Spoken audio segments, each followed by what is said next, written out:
Что касается хроники текущих событий, конечно, эти параллели мы всегда проводили. Понятно, что очень много их видно. И, с одной стороны, мы, конечно, среди других правозащитных проектов мы достаточно молодой проект, и по тому времени, в котором мы существуем, и по просто, что называется, возрасту участников нашего проекта. Но надо сказать, что наши основатели, Гриша и Даня, они, в общем, из таких семей, которые, в общем, там у них папы, дедушки, бабушки, в общем, их семьи принимали активное участие в перепечатывании хроники текущих событий и, в общем, были активными движениями, поэтому правопреемственность приятно такое чувствовать. Наверняка здесь есть много каких-то нюансов, и наверняка это не одно и то же, вот, но все же, да, есть... Масштаб теперь явно выше, больше у вас. Ну, это на самом деле интересно, потому что масштаб определяется во многом тем, про что мы знаем. Не только масштабом репрессий, но и, собственно, все ли мы знаем. И тогда вот пытались побольше узнавать, но, возможно, просто многие политические репрессии не были задокументированы, хотя старались, но, в общем, это одна из задач, чтобы про все это было известно. Да, я, наверное, сегодня чуть-чуть расскажу про нас, про ОВД-инфо. Я думаю, что многие слышали про нас в контексте именно задержаний на массовых мероприятиях, когда там публикуют нашу такую красивую циферку, вот задержан там 1000 человек, в таком городе столько-то, столько-то, столько-то, вот. И это как бы верхушка, и в этот момент там про нас все знают, но я, наверное, хочу рассказать чуть-чуть побольше, потому что на самом деле занимаемся мы работой каждый день, просто про нее не всегда так это заметно, вот, поэтому чуть внутренности покажу, чуть-чуть расскажу про нас с перспективы, так сказать, места, где мы выступаем, из Петрозаводска, некоторые, значит, инсайты про Карелию у меня в презентации будут. В общем, давайте не откладывать и начнем. Собственно, да, и еще самое важное, я буду рассказывать не только про нас, но и про наше сообщество, в которое мы очень-очень верим и которое нас сильно-сильно поддерживает. Ну, собственно, что это такое во второй части моей презентации. Поехали. Значит, вот на первом слайде все, как раз я просто очень такими общими мазками хотел рассказать, что наш проект занимается политическими репрессиями и защитой гражданских прав. Туда входит и защита свободы слова, защиты свободы ассоциаций, но в первую очередь мы занимаемся защитой свободы собраний.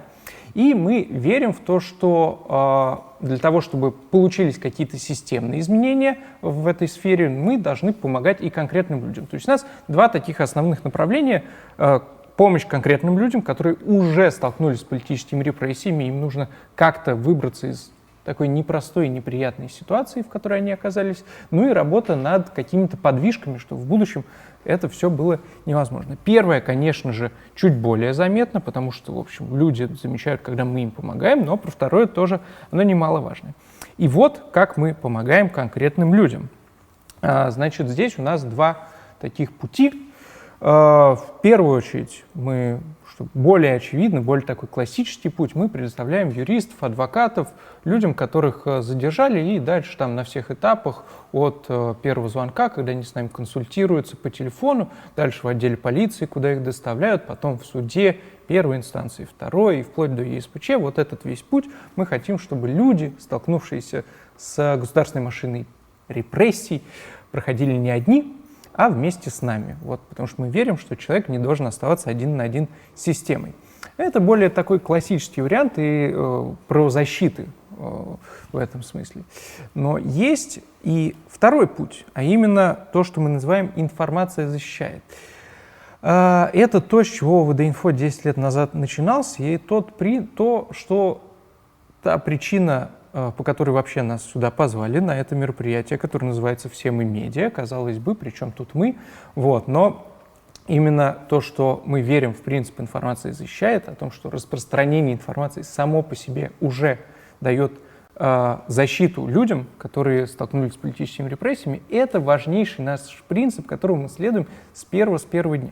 То есть я всегда говорю, что мы во многом работаем, как вот если вы идете ночью домой, и левая сторона улицы, там тротуар, асфальт, кусты, деревья. Правая сторона улицы точно такой же тротуар, такие же кусты, деревья. Но если на одной стороне улицы есть фонарь, а другая абсолютно темная, вы обязательно пойдете по той, где есть фонарь. Потому что все, что с вами может случиться, оно будет сразу на виду, и меньше будет соблазна чего-то с вами сделать. Вот. А когда вы по темной стороне идете, там риски повыше. Вот. Поэтому мы в каком-то смысле являемся вот этим фонарем в мире гражданских прав и пытаемся, в общем, подсвечивать все несправедливости. Когда про человека известно, что он находится в отделе полиции, то и про это знают все, это написано у нас на сайте, это распространяют его родственники. И самое главное, это знает полицейский, который его держит в этом самом отделе полиции, то вероятность того, что этот полицейский начнет его пытать или заставлять подписывать какие-то бумажки, которые потом могут лечь в основу политически мотивированного уголовного дела, эта вероятность снижается. Но давайте я чуть-чуть тоже вот расскажу, с чего вообще начинается весь процесс помощи. Это вот такая карта, это звонки. Звонки нам на горячую линию. И вот есть у нас номер телефона 8 800 707 0528. Ну, в общем, не стоит его запоминать. Важно, что 8 800 это значит бесплатно из всех уголков России. Каждый может нам позвонить и сообщить, что столкнулся с преследованием по политическим мотивам. И звонят нам вот эти оранжевые точечки, которые вы видите на экране. Это то, откуда звонят нам люди, то есть более-менее из каждого региона. Эта точка обозначает регион. В общем, из каждого региона нам звонят люди, и это ого-го. Какую чувствуете? Мы, конечно, базируемся в Москве, но ответственность за всю страну и приятно, и сложно ощущать. Вот. Но это очень и очень здорово. Леонид, сразу вот уточню, а по каким вопросам звонят и когда? Это когда какие-то массовые акции происходят, и тогда люди, ну вот меня задержали, да, что мне делать? Или вообще могут в любое время звонить, суток? Да, значит, нам звонят 24/7, у нас горячая линия работает, всегда можете вы нам позвонить, и мы вас проконсультируем. Может быть, в тот момент, когда с вами уже творится что-то не то, и вас под ручки ведут в автозак. Может быть, в тот момент, когда вы собираетесь идти на суд, а может быть, перед акцией, когда вы хотите рассчитать свои риски и просто звоните по какому-то вопросу проконсультироваться. Часто нам, конечно, звонят, путают нас, у нас такое название, ОВД-инфо, часто нас путают с ОВД, спрашивают, куда вы ссылаете резюме, чтобы устроиться полицейским на работу. В общем, звонят или просто люди, которые по пьяни задержали, тоже нам звонят.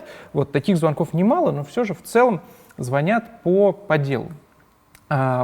Значит, по поводу вот вашего поинта про массовые задержания. На самом деле важно понимать, что массовые политические преследования происходят каждый день. Мы каждый день получаем десятки звонков на горячую линию. Да, конечно, когда начинаются акции в поддержку Навального и уходят там все города страны и там задерживают тысячи людей, это заметнее. Но это я такую аналогию всегда провожу, что не самая, так сказать, позитивная аналогия, но все же, когда разбивается самолет и там сразу много людей гибнет, про это все говорят, во всех новостях про это пишут. А если за то же самое время в разных уголках страны, не дай бог, разбилось 200 машин, и там погибло 200 человек, про это никто не напишет, потому что это так рассеяно. И люди концентрируются, когда вот такая трагедия происходит как-то вот в одном месте, в одно время. Но для самих людей трагедия вот для их семей не меньше, что, простите, одному в машине, что, значит, еще сотни людей на самолете. Трагедия не меньше. Так и с политическими репрессиями. Каждый день в разных уголках страны у нас задерживают людей за то, что они по какой-то причине решили воспользоваться своим правом на свободу собрания. Вышли в одиночный пикет, их, задерживают каждый день. Вот, примерно так нам звонят. Собственно, на этой картинке, как вы видите, там есть у нас Карелия. И вот просто хотел показать звонки нам на горячую линию из Карелии. Вот мы просто сейчас в Карелии находимся, поэтому вот включил такой интересный слайд. Вот за первые полгода этого 2021 года 42 раза нам позвонили по каким-то причинам, не обязательно это было напрямую связано с задержанием, в общем, позвонили нам, и мы как-то помогли людям. Вот. После звонка запускается тот принцип, про информация защищает. Мы начинаем писать новости. Мы новости пишем, и, как я уже говорил, это само по себе помогает людям. И вот, например, графичек по тому, сколько новостей про регион Карелия мы написали. Ну вот за 2021 год, естественно, данные не полные, потому что он не закончился. И вот последняя новость вот у нас на сайте нашел, и, собственно, касается она ровно этого места, где мы сейчас с вами сидим. И вот 19 июня, вечером 18 июня пришли на лекцию, вот, я так понимаю, в это здание, ну, вам, наверное, виднее. Да, про это мы больше тоже... Наталья Ермолина может рассказать, которая, собственно, отвечала на вопросы полицейских, которые пришли сюда на такой лекторий «Умная пятница», один из форматов, любимых всеми петрозаводчанами. Ну, встреч. Настолько любимый, что заинтересовал даже представителей правоохранительных органов. Привет, вот. привет им. Да, привет им большой. Сейчас. Вот, да, значит, какие-то новости мы пишем, вот здесь на коллег из 7 на 7 ссылаемся, какие-то новости мы пишем, потому что нам позвонили и попросили о помощи. Это что касается нашей работы вот по принципу информации защищает. Что касается помощи, вот эти 42 человека, которые нам позвонили на горячую линию из Карелии, они хотят, чтобы мы им помогли. И, естественно, мы можем помогать двумя способами. Либо консультацией по телефону удаленно, либо адвокатами. Соответственно, на этом слайде вы видите всех наших адвокатов, которые нам помогают в Карелии.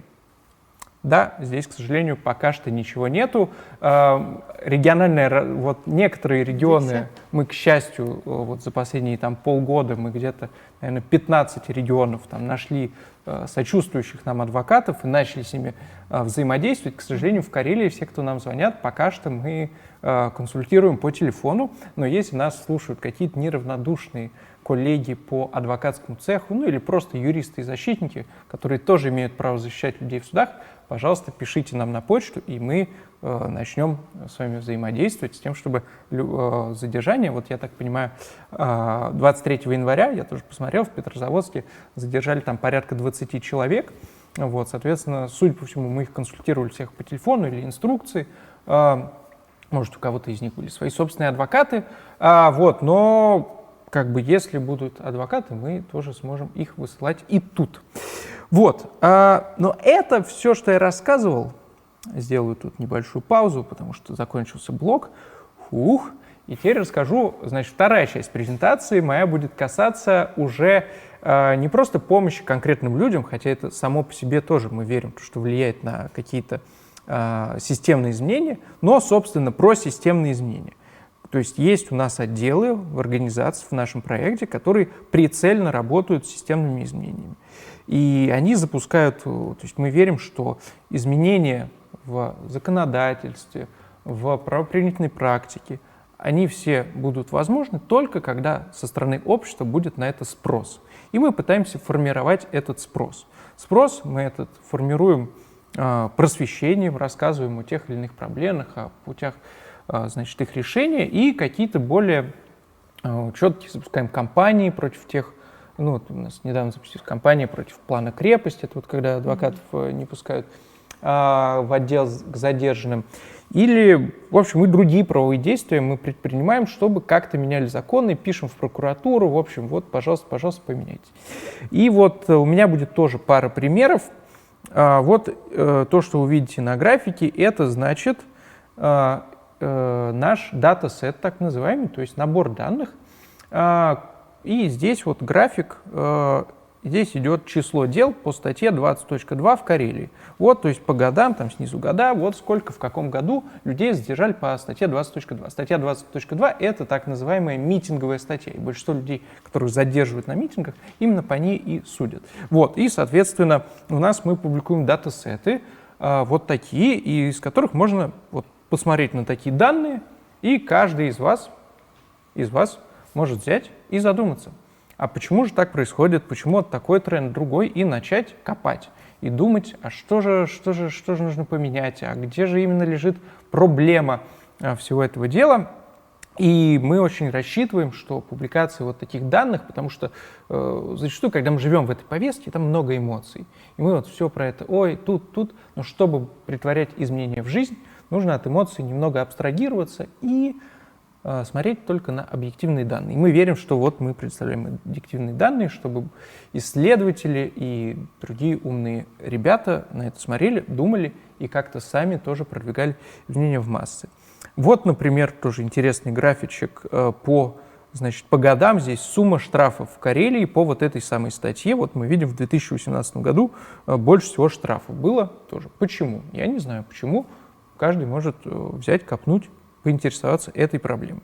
Или тоже вот здесь вот карта, расскажу я вам, потому что вам не видно. Ну, в общем, здесь вот карта передо мной и перед, я надеюсь, зрителями. И там, значит, разные регионы России, они покрашены в разный цвет. Вот. И, в частности, регион Карелия, он самый бурый. Это значит, что в этом регионе больше всего законов, которые регулируют митинги и публичные мероприятия. В общем, чем больше законов, тем, вероятно, сложнее как-то здесь, в общем, менее прозрачно и более запутано все законодательство. И это тоже повод, вот у нас есть такая карта, повод копнуть. Это, может быть, стоит пояснить нашим зрителям, да, что это за бурый цвет такой.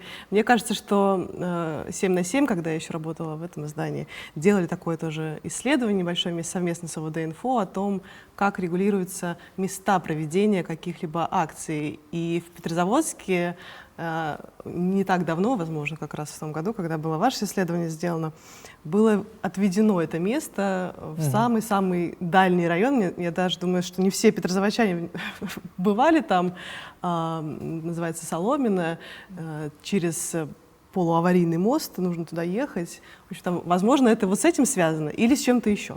Я на самом деле не знаю, с чем именно связано именно в Карелии, но действительно вы привели отличный пример. Это наше чуть другое исследование, тоже про территориальные запреты и про то, как власти гарантируют наше право на свободу собраний, отводят такие замечательные кусочки земли, как вот вы сказали, Соломино. Ну, в общем, в Москве там тоже есть. В общем, пытаются всячески как-то сделать так, чтобы людям было максимально неудобно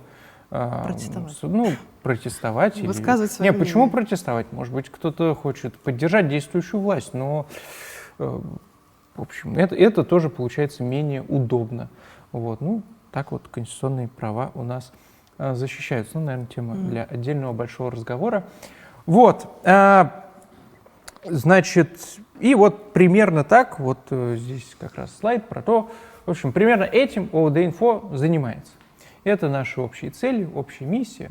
Но как мы это делаем? Благодаря чему? И вот про это как раз вторая часть моей презентации, потому что это все были про какие-то общие цели, про вот конкретное, но как у нас это удается? И удается у нас это все благодаря тому, что вокруг нас есть разные сообщества. Мы верим, что в нашем случае победить политические репрессии одни мы никогда не сможем. Мы не сможем вот взять, что ОВД-Инфо победил, значит, политические репрессии. ОВД-Инфо защитил право на свободу собраний. Такого никогда не будет. Это всегда будет общая победа какого-то гражданского общества.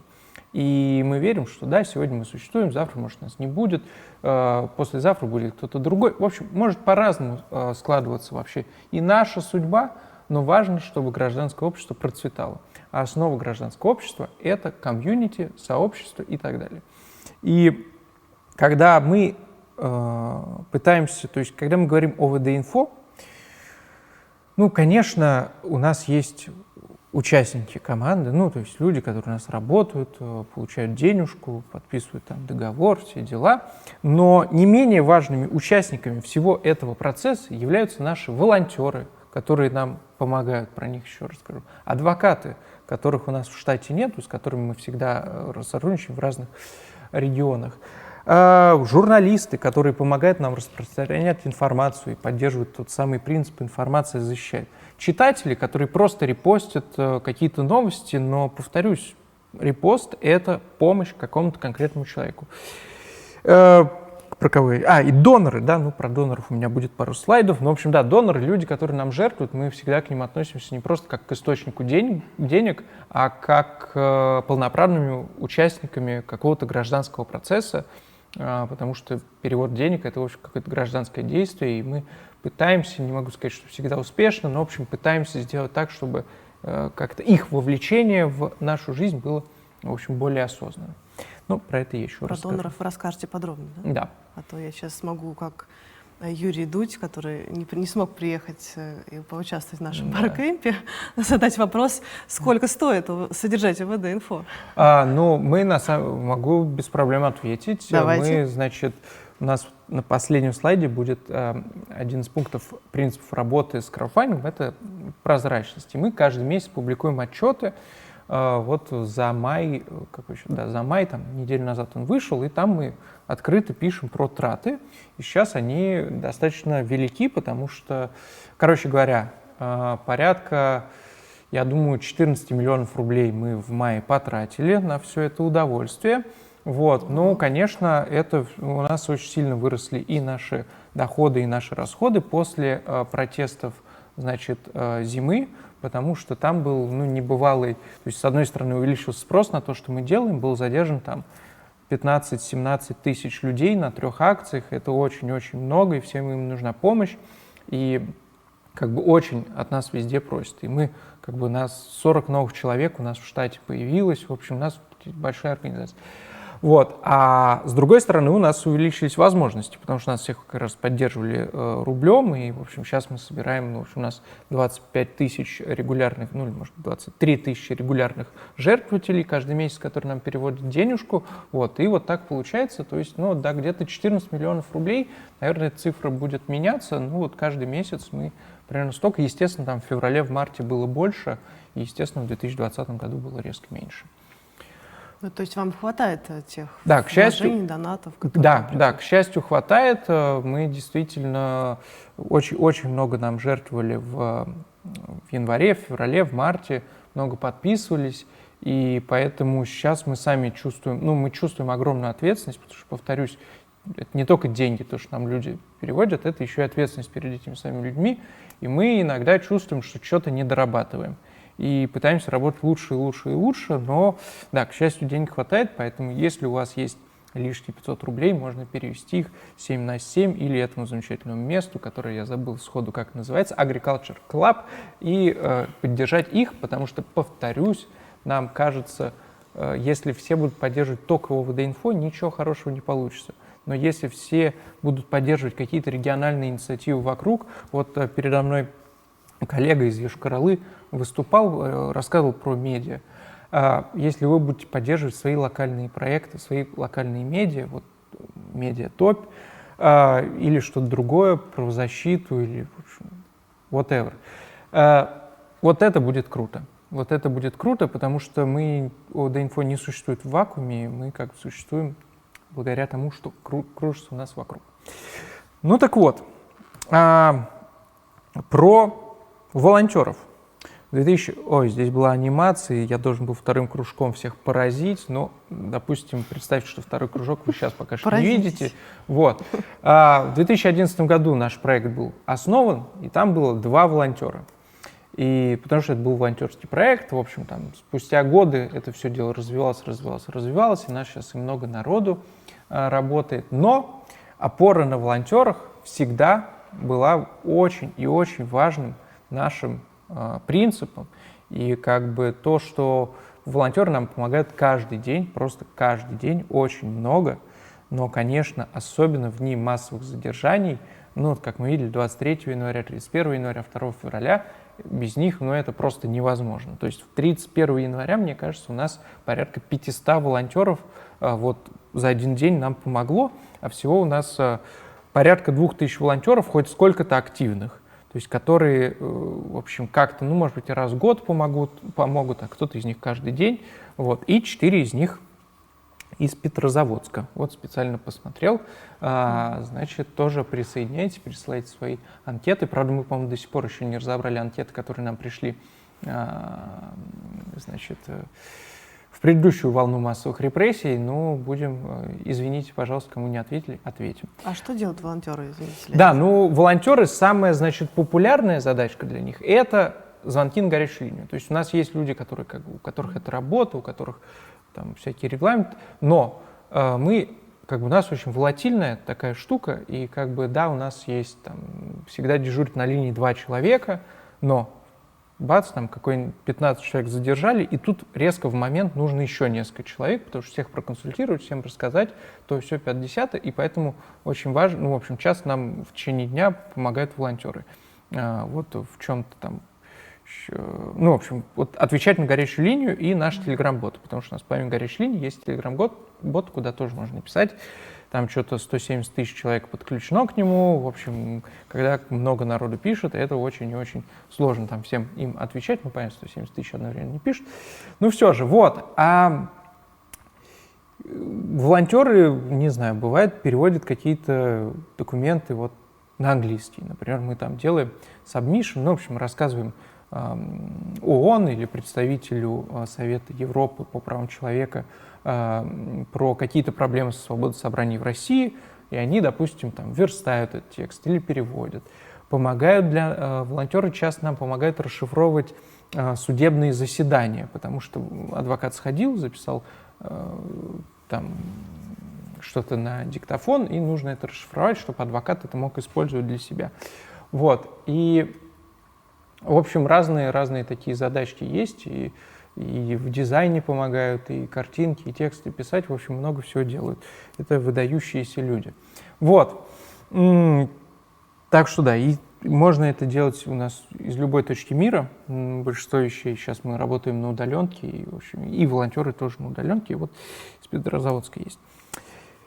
Вот здесь важную историю хотел рассказать на самом деле. Такая находка последних месяцев, которая, может быть, кому-то подскажет что-то. У нас есть, вот я сказал, какое-то там большое число волонтеров, там 1000, и у нас это все очень круто автоматизировано, у нас есть там специальный бот для волонтеров, и когда задачка появляется, она там рассылается по волонтерам определенного типа, в определенной географии, и вот только те, кому нужно, получают задачку, они там как-то откликаются. Короче говоря, очень все это модерново, круто сделано, передовые технологии. И мы были очень рады, потому что и мы начали это делать, когда количество волонтеров стало превышать все мыслимые и немыслимые вообще цифры. Но в какой-то момент мы заметили, что там 2000 человек есть у нас вроде в базе, а что-то откликаются на задачку там, помочь там, 10 из них. И мы понимали, что-то маловато как-то вот не то. Это с одной стороны, и нас это сильно печалило. С другой стороны, вот у нас есть адвокаты.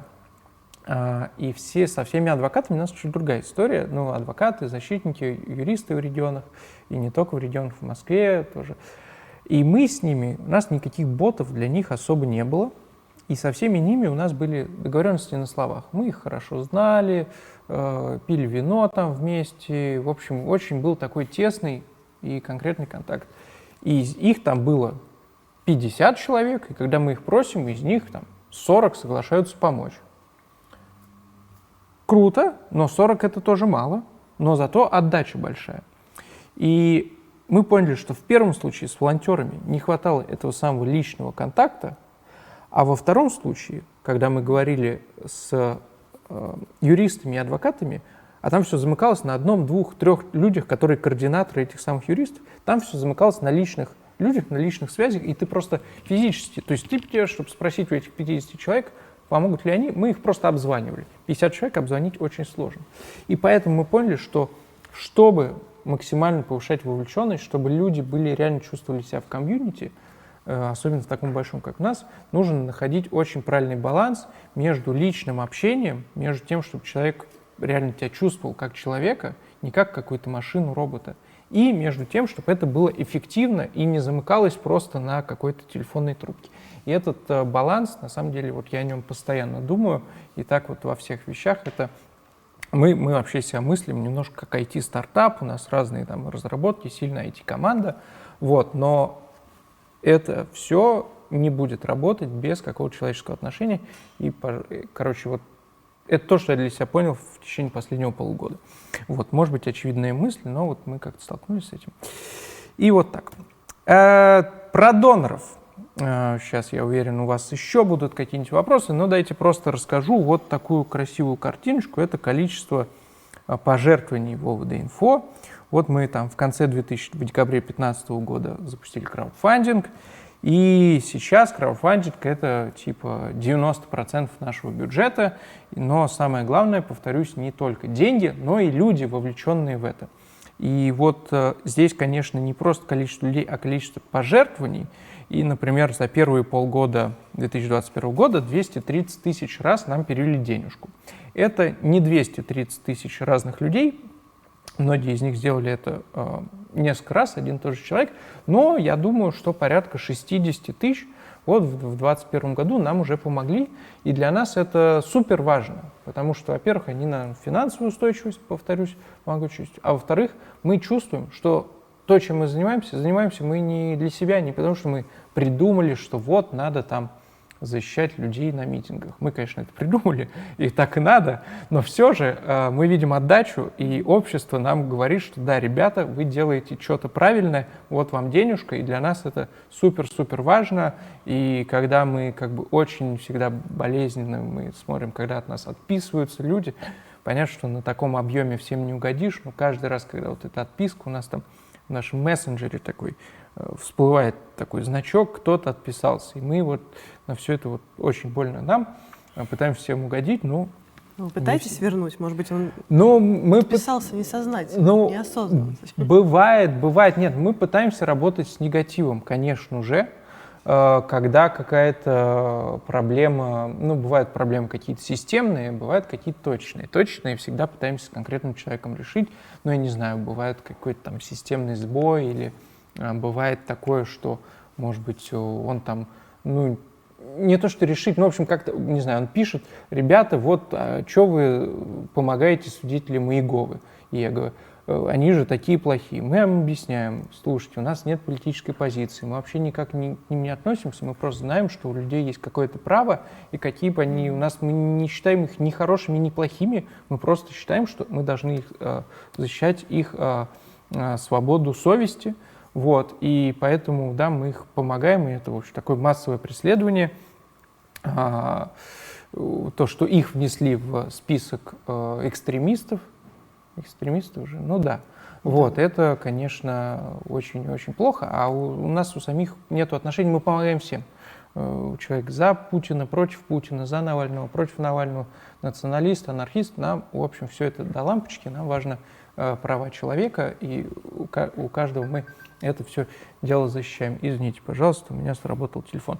Значит, про что я хотел рассказать еще. Люди нам жертвуют 60 тысяч, телефон меня отвлек, но вы давайте повторите вопрос, или, может, задайте новый, и я смогу про что-то еще начать рассказывать. Да, про донаты. Скажите, вам больше донатят, вы видите географию доноров своих? Они откуда донатят? Из регионов или все-таки столицы больше? Да, вот... Или из-за границы? Нас донатят отовсюду. Конечно, есть смещение на Москву. Но здесь есть и объективные факторы, там просто много народу живет, и уровень достатка там выше, потому что часто от нас отписываются. Часто от нас отписываются, потому что просто люди, к сожалению, теряют работу, просто у них какое-то финансовое положение, и особенно это актуально становится в период пандемии. И мы, когда это все дело началось, чуть больше года назад, мы думали: ой, страх, сейчас половину доноров потеряем, но, к счастью, ушло не так много, и, надеюсь, те, кто ушли, найдут работу и вернутся. Потому что даже если человек нам жертвует 10 рублей, он уже в нашем комьюнити, это уже сильная помощь, он уже получает наши отчеты, он уже узнает про нашу работу, он уже является нашим донором. Мы всегда относимся ко всем людям. Если ты жертвуешь 50 тысяч рублей в месяц или 15 просто рублей, вообще без разницы, ты член нашего комьюнити доноров, и мы одинаково к тебе относимся. Что касается, конечно, нас поддерживают и в регионах тоже. И я вот специально посмотрел, что, значит, среди всех городов, которые нам жертвуют, там, конечно, не полная выборка, но, в общем, среди всех городов, которые нам жертвуют, Петрозаводск находится на 24-м месте. И это может быть не так высоко, казалось бы, но вообще говоря, среди городов России по населению, то Петрозаводск всего лишь на 72-м месте. Вот. Поэтому можно сказать, что, в общем, молодцы, большое спасибо вам. Это очень и очень здорово. В общем, вы так опередили многие города, которые были больше просто по населению. Вот, конечно, нам жертвуют из-за границы. В основном, конечно, это я подозреваю, что россияне, которые, эмигрировали, не то, что это какие-то зарубежные ребята, и жертвуют нам из регионов. У меня нету какой-то точной статистики, но из регионов нам жертвуют. Спасибо всем большое за это, но также не забывайте поддерживать свои локальные инициативы. У меня вопрос в связи с иностранным финансированием. Наверное, догадываетесь, какой.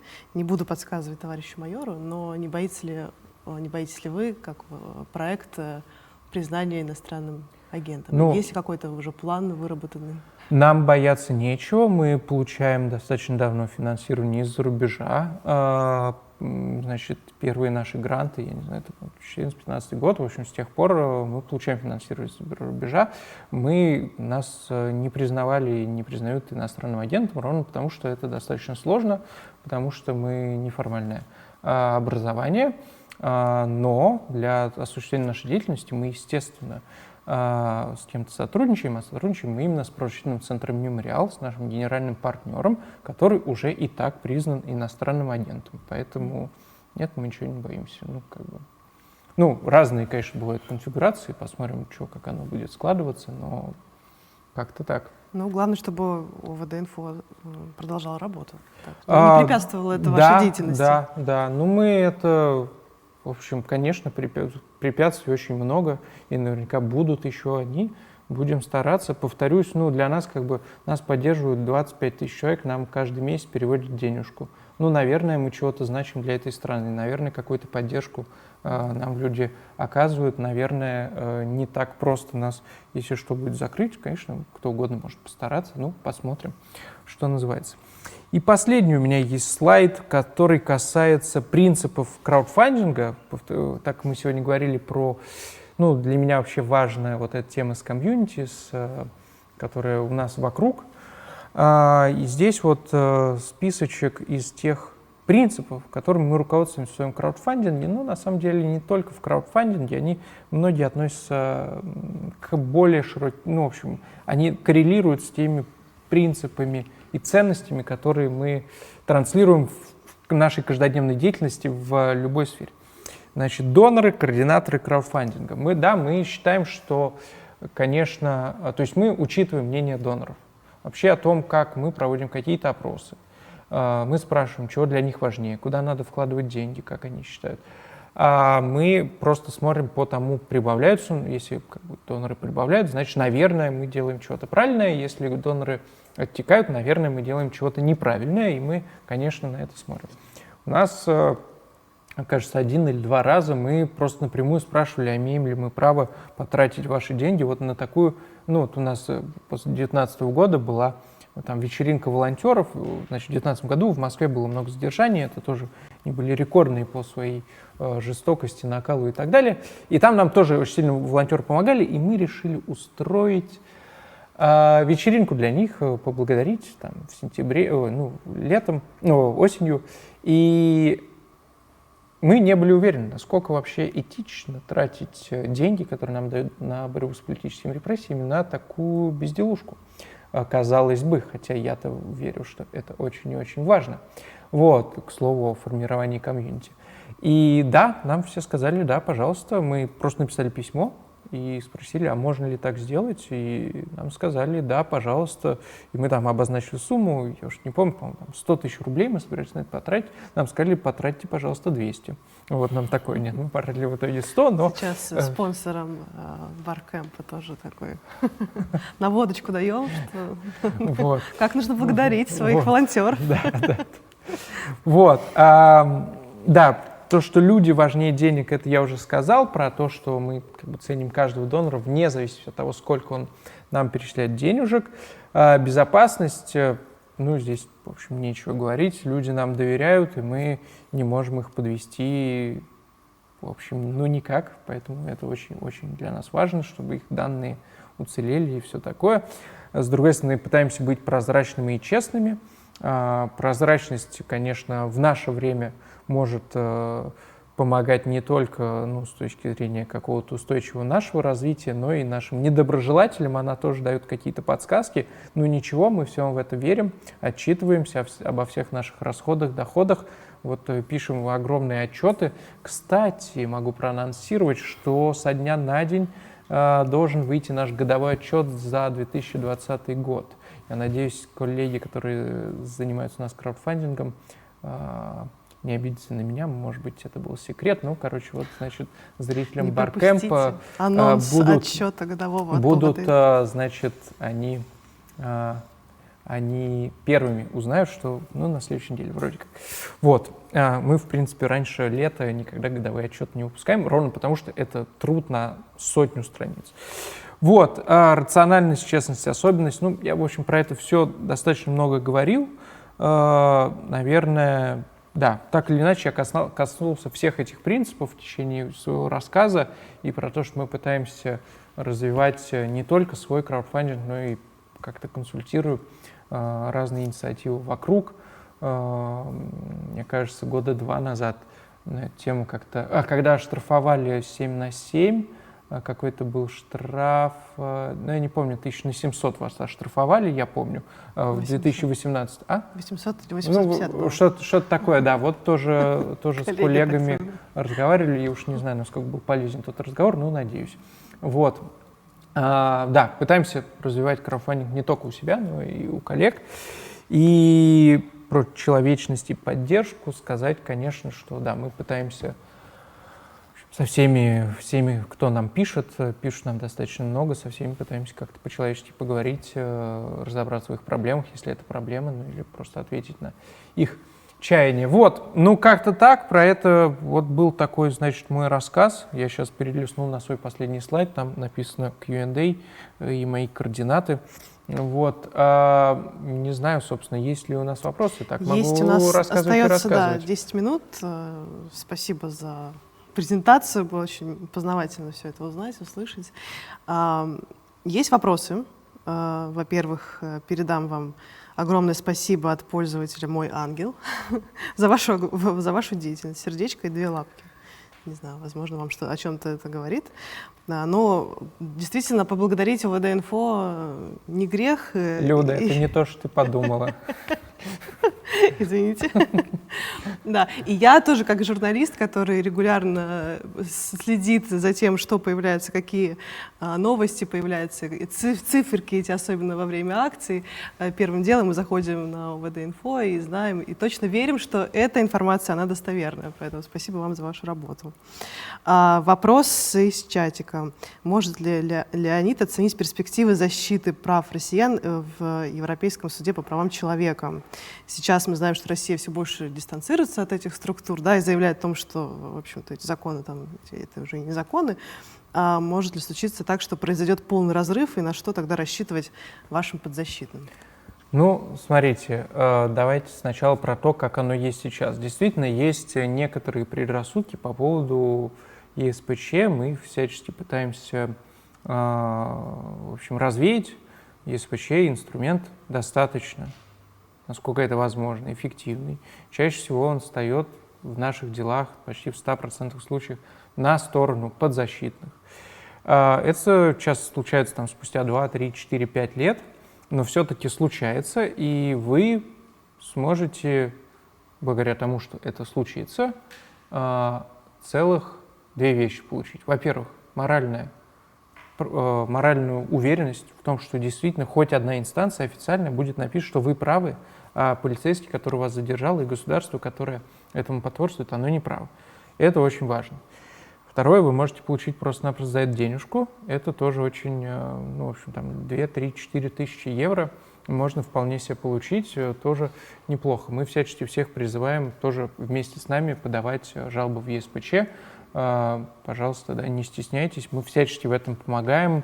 У нас, естественно, бесплатно, команда юристов над этим трудится.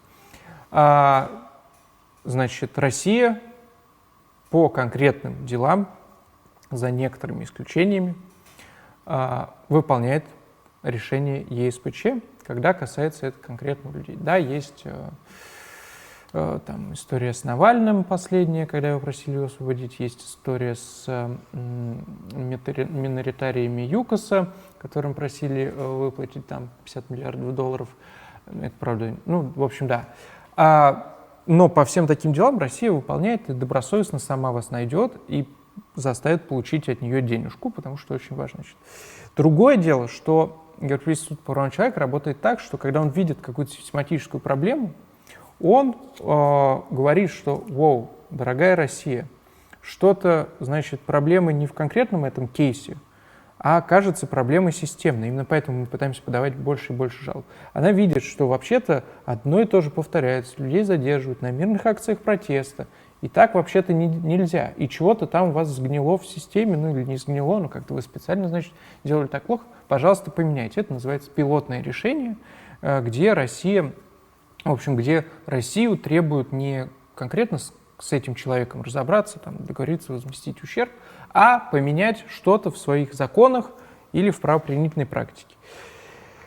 И эти требования Россия далеко не всегда выполняет. Да, есть известное дело там, Россия против Лашманкина, которая давно там уже в этом есть плече, и там уже перекидывают, там, значит, по нему то Европейский суд говорит, пожалуйста, Россия, предоставь отчет, Россия предоставляет, у Европейского суда вопросы, просят через 2 года предоставить отчет, а что здесь улучшилось в плане свободы собраний, Россия через 2 года пишет, что все улучшилось, Европейский суд пишет, что ничего не улучшилось. Ну, я сильно упрощаю, наверное, мои коллеги из аналитического департамента много, да, в общем, тонкостей бы рассказали, но давайте я, может быть, на такую широкую аудиторию не буду там сильно... Ну, то есть смысл подавать в ЕСПЧ жалобу есть, потому что пока Россия все-таки еще принимает. Да. Что касается полного разрыва, да, отвечая на вторую часть вопроса, что касается полного разрыва, ну, я не знаю, но, в принципе,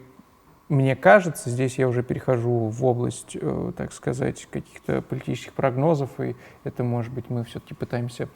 В общем, редко это делаем, так что, наверное, здесь я от себя лично скажу, а не от ОВД-инфо. У меня есть чувство, что все-таки какая-то международная изоляция — это не то, что очень радует нашу страну, ну, я имею в виду даже руководство.